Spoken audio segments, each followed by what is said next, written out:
আসসালামু আলাইকুম everyone, welcome back to my channel. BD blogger Farhana channel থেকে আপনাদের সবাইকে স্বাগত জানাই। কাছে দূরে যে যেখান থেকে বসে আমার আজকের ভিডিওটি দেখছেন, আশা করছি আল্লাহর অসীম রহমতে সবাই ভালো আছেন, সুস্থ আছেন এবং নিরাপদে আছেন। আলহামদুলিল্লাহ, আমরাও বেশ ভালো আছি। বরাবরের মতো আজও সকাল থেকে নতুন একটা ব্লগ নিয়ে হাজির হয়েছি। আশা করব শুরু থেকে শেষ পর্যন্ত ভিডিওর পাশে থেকে যাবেন। স্কিপ করা ছাড়া ফুল ভিডিওটি কন্টিনিউ করার চেষ্টা করবেন, কোথাও কোনো অংশ আপনাদের কাছে একটু হলেও ভালো লাগবে। বেশ অনেক দিন আগে আমি কিন্তু ডায়েট করা শুরু করেছিলাম, তারপর আবার একটু খাই, থাক আজকে করব না কালকে করব, এমন করতে করতে না আবার বেশ লম্বা একটা গ্যাপ হয়ে গেল। তখন কিন্তু আমার 16 দিনে আমার 2 কিলো ওজন কমেছিল। তারপর ওই যে আস্তে আস্তে পরে করব এরকম করতে করতে আর করাই হয়ে ওঠেনি। ঈদ গেল, সব কিছু মিলিয়ে লম্বা একটা গ্যাপের নিচে পড়ে গিয়েছি। তো এখন মনে হলো যে না, আবার একটু ওয়েট লস করা দরকার, কারণ আমার ওজন অনেকটাই বেড়ে গিয়েছে। আমার এখন চলাফেরা করতেও একটু নিজের কাছে অস্বস্তি লাগে, হাত বেশি মোটা হয়ে গিয়েছে। সব কিছু মিলিয়ে আমার মনে হলো যে না, আমি আবারও একটু ডায়েট করি, শুধুমাত্র খাবারটা কমিয়ে দিচ্ছি আর একটু ব্যায়াম করছি। তো কতটুকু কি পারবো ইনশাল্লাহ আপনাদের সাথে শেয়ার করব। আমি জুলাই মাসের 2 তারিখ থেকে আগস্ট মাসের 2 তারিখ পর্যন্ত আমি 1 মাসের একটা লং জার্নি শুরু করেছি। দেখি কতটুকু কি করতে পারি। অবশ্যই ভিডিওর পাশে থাকলে আপনাদের সাথে প্রতিদিনের ভিডিওতেই বলে দিব আমি কতটুকু কি করতে পারছি বা প্রতিদিন খাবার তালিকায় কি কি রাখছি। আমি চেষ্টা করব প্রতিদিন দুপুরে আর রাতের ভাত খাওয়াটা একদমই কমিয়ে দিতে, মানে ভাত খাবই না। যেমন আজকে দুপুরে আমি ভাত খাবো না, শুধুমাত্র সকালে যে নাস্তাটা করেছি এটাই ছিল সকালের নাস্তা। দুপুরে অন্যান্য কিছু খেয়ে নেব, তবে ভাত আর খাবো না। 1 মাসের লং জার্নি শুরু করেছি ভাত খাওয়া ছাড়া। গতবার যখন ডায়েট করেছিলাম তখন দুপুরে অল্প ভাত খেয়েছি, তবে রাতে কিন্তু ভাত খাইনি 1 মাস। তবে এখন মনে হলো যে না, দুপুরেও আর ভাত খাবো না, অন্য কিছু দিয়ে চালিয়ে দেব। তবে আমাকে ওয়েট লস করতেই হবে, আমার স্বাস্থ্যটা একটু বেড়ে গিয়েছে। তো যাই হোক, আমি সকালে বাবুকে নিয়ে স্কুল থেকে এসে তারপর নাস্তাটা করে নিয়েছি। নাস্তার পরে আমার কাজকর্ম শুরু করলাম। আর আজকে সকালে অনেক বাজার করা হয়েছে, সেগুলো একটু গুছিয়ে নিচ্ছি। এখানে আপনাদের ভাইয়া ডিমওয়ালা একটা বড় রুই মাছ এনেছে। তবে ডিম হওয়ার কারণে রুই মাছের পিসগুলো অনেকটাই পাতলা হয়ে গিয়েছে। আমি জানি না এই মাছটা ভাজার পর কতটুকু চিকন বা পাতলা হয়ে যাবে, এটা তো দেখে আমার কাছে খারাপ লাগছে। তবে এটা দেখে ভালো লাগছে যে রুই মাছের ভেতর অনেক ডিম হয়েছে। আর আমি কিন্তু ডিম খুব পছন্দ করি, যার কারণে আমার কাছে ডিম জাতীয় মাছ খুব ভালো লাগে। ডিমটা খেতে ভুনা করে খুব পছন্দ করি। তো দেখা যাক পরবর্তীতে যখন ডিম ভুনাটা করব তখন আপনাদের সাথে শেয়ার করব।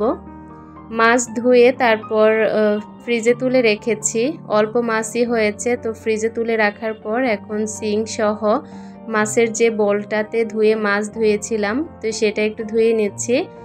আর তারপর অন্যান্য কাজগুলো শুরু করব। আজকে দুপুরে কি কি রান্না করব সবই আপনাদের সাথে শেয়ার করব অল্প অল্প করে। আশা করব পুরো ভিডিওটা জুড়ে থাকবেন, আপনাদের কাছে ভালো লাগবে।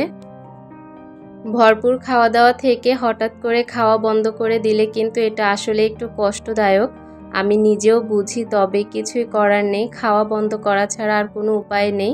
কারণ আমি তো জিমে যেতে পারবো না, এভাবে করে ঘরোয়াভাবে আমাকে ওয়েটটা লস করতে হবে। আমার ওজন আহামরি বেশি না, তবে আমার হাইটটা যেহেতু কম, এ কারণে ওজনটা বেশি মনে হয়, না হলে কিন্তু এই ওজনটা ঠিক ছিল। তবে হাইটের কারণে ওজনটা আরেকটু কম হলে ভালো হতো। আমার যখন বিয়ে হয়েছিল তখন আমার ওজন ছিল 43 কেজি, আর এখন তো ডাবল হয়ে যাচ্ছে। তো এই কারণেই একটু বেশি খারাপ লাগছে, মনে হলো যে না, এখন একটু নিজের দিকে যত্ন করা উচিত। আজকে স্কুল থেকে আসার সময় এখানে আমি কিছু সবজি বাজার এনেছি আর কিছু ঝুড়ি এনেছি। এগুলো আসলে প্রতিদিনই প্রয়োজন হয় তরকারি ধোয়া কাটা বাছার সময়। এই ঝুড়িগুলোর অনেক দরকার হয়। ছোট্ট 3টা ঝুড়ি নিয়েছি, একটা একদম ছোট আর 2টা একই রকম। আর একটা ব্যাম্বো ঝুড়ি নিয়েছি, ঝুড়িটা আমার অনেক প্রয়োজনীয় ছিল। আমি অয়েল জার রাখার জন্য এতটুকু একটা ঝুড়ি অনেক দিন থেকে খুঁজছিলাম। আজকে স্কুলের সামনেই একদম হাতের কাছে পেয়ে গিয়েছি, যার কারণে খুশি মনে নিয়ে নিলাম। কারণ এরকম একটা ঝুড়ি আমার অনেক দরকার ছিল, আর এগুলো আসলে আমাদের এরিয়াতে বেশি একটা পাওয়া যায় না। যখনই পাই আমি কিন্তু মিস করি না, সাথে সাথেই কিনে ফেলি। তো যাই হোক, এখন আমি কাটা বাছাতে লেগে পড়েছি। আজকে যেহেতু আমার ডায়েটের খাবার আছে, এ কারণে আজকে একটু শাকসবজি বেশি রান্না করব। তবে তেল একটু কম দিয়ে একটু সবুজ সবুজ করে শাক সবজিগুলো রান্না করার বা ভাজি করার চেষ্টা করব। আপনাদের ভাইয়াকেও বলেছি, তুমিও আমার মতো একটু কাঁচা শাকসবজি খাওয়ার চেষ্টা করবে, কারণ তোমারও তো বয়স হচ্ছে। তো এখানে আমি আজকে এনেছি বেগুন, পটল, সেই সাথে ধনিয়া পাতা, কাঁচামরিচ, শসা, এনেছি পুঁই শাক। আপনাদের ভাইয়া পুঁই শাক খুব পছন্দ করে। তো আমি আমার জন্য একটু পুঁই শাক ভাজি করব। আপনাদের ভাইয়ার জন্য রুই মাছের মাথা দিয়ে অল্প করে একটু বেগুন আলুর ঝোল করব। সেটা আর আমি খাবো না।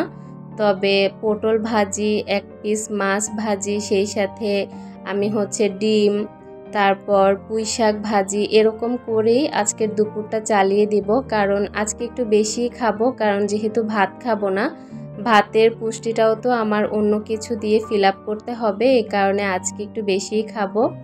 তো এদিক থেকে আমি পুঁই শাকের গোড়াটাও রেখে দিয়েছি, সেটা আমি পরবর্তী দিনে ছাদে যখন গাছ লাগাবো তখন আপনাদের সাথে শেয়ার করব যদি পারি।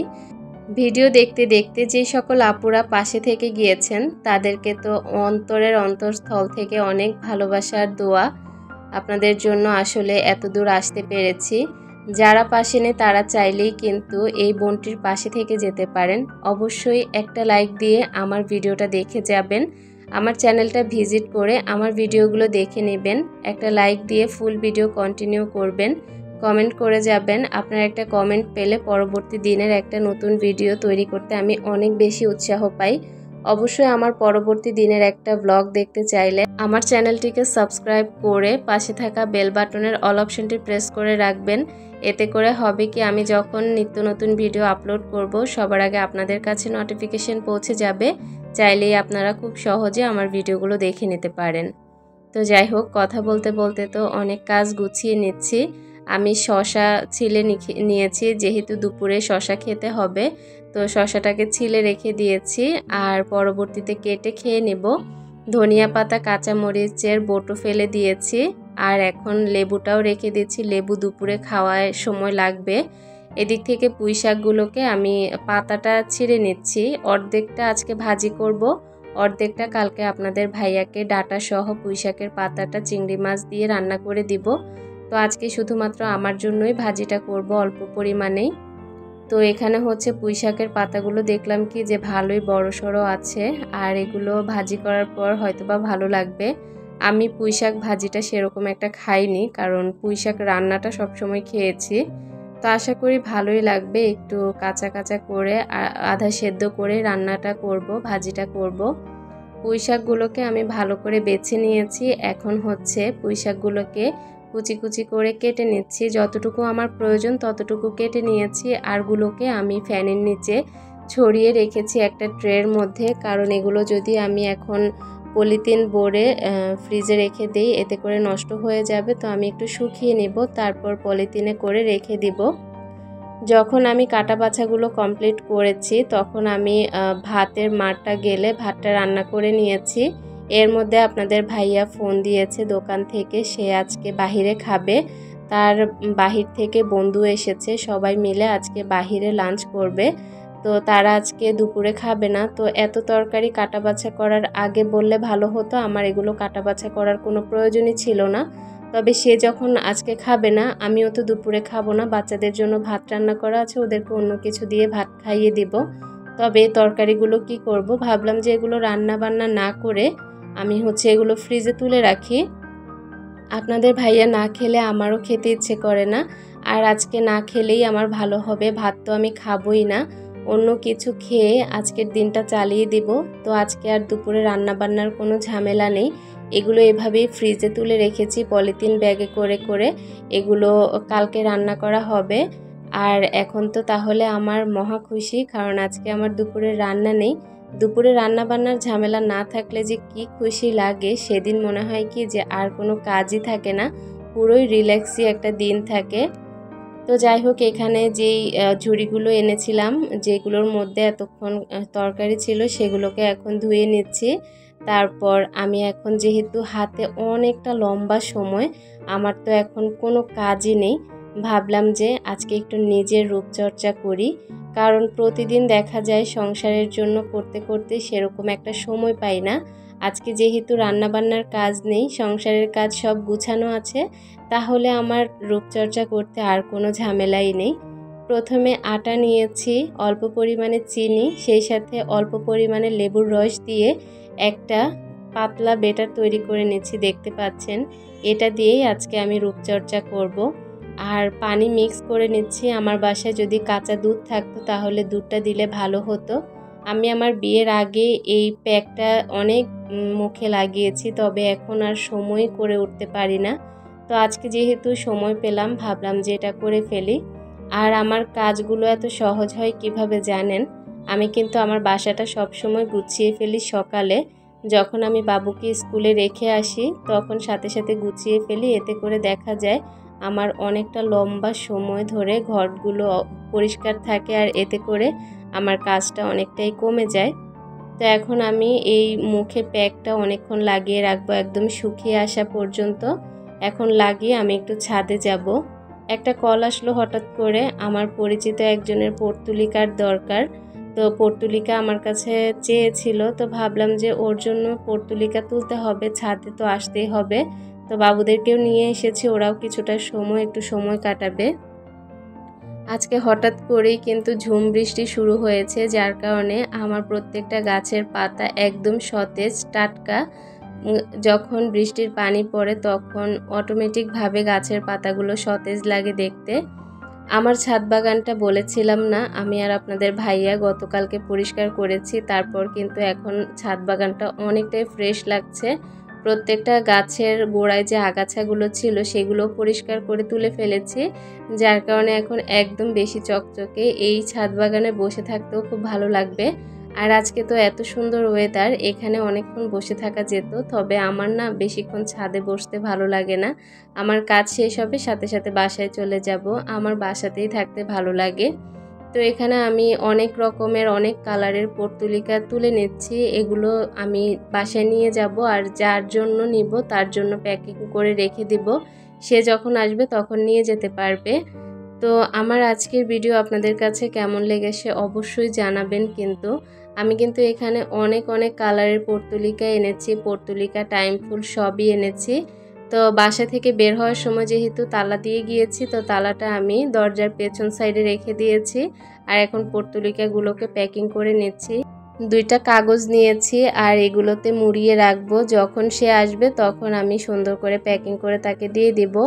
আরও অনেকগুলো পর্তুলিকা দিতে পারতাম, তবে কিছুদিন আগেই আমার পর্তুলিকাগুলো নষ্ট হয়ে গিয়েছে, যার কারণে অল্প করে দিয়েছি। কয়েক রকমের কালার দিয়েছি, এগুলো যদি যত্ন করে লাগাতে পারে অনেক হবে। আমার আজকের ভিডিওটা কেমন লেগেছে অবশ্যই ছোট্ট কমেন্ট করে জানাবেন। আকাশ কিন্তু এখনও গম্ভীর, অনেক বৃষ্টি নামবে মনে হচ্ছে। তো আমার তো এখন কাজকর্ম নেই, আজকের ভিডিও থেকে বিদায় নিচ্ছি। ভালো থাকবেন, আল্লাহ হাফেজ।